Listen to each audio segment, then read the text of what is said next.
Creemos que son fundamentales para la sociedad y para los derechos y libertades de los ciudadanos.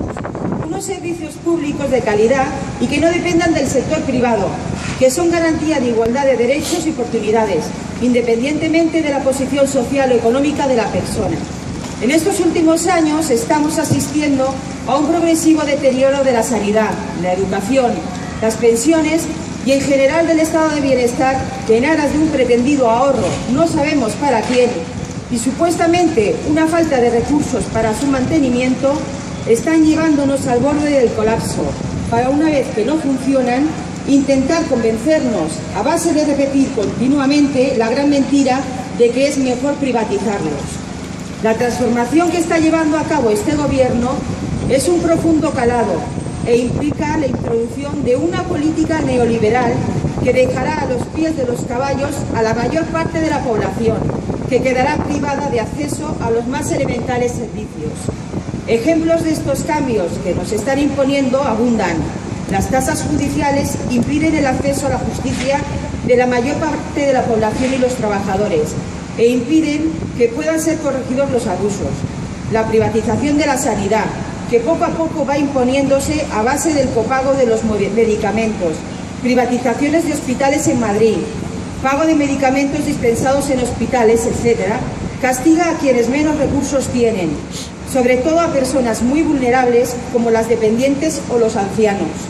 Los recortes en educación y la Ley Wert rompen el principio de igualdad de oportunidades y priman a los centros concertados que en su mayoría pertenecen a la Iglesia Católica.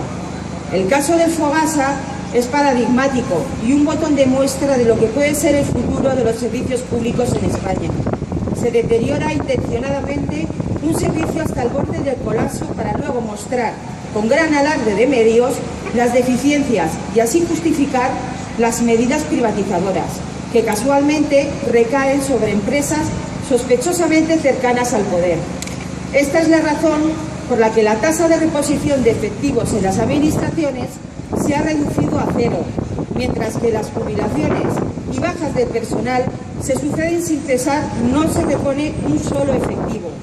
Esto conducirá ineludiblemente al desplome de los servicios públicos y dará lugar a presentar como inevitables y necesarias las privatizaciones. No podemos dejar que esto suceda. La defensa enérgica de los servicios públicos y los trabajadores que desempeñan las funciones que les están encomendadas es crucial para la sociedad. Los servicios públicos de titularidad y gestión pública deben ser apuntalados como una garantía para todos. Los servicios públicos incumben a todos, sin excepción. El estado de bienestar se fundamenta en ellos y además permiten un mínimo reparto de la riqueza de todos. Aspiramos a que toda la sociedad se comprometa en su defensa, pues son de todos y nadie puede arrogarse su propiedad para enajenarlos y venderlos. Los servicios públicos deben aspirar al beneficio social, no al económico. Una empresa privada aspira a tener beneficios económicos que en general no coinciden con el interés público. ¡Bravo!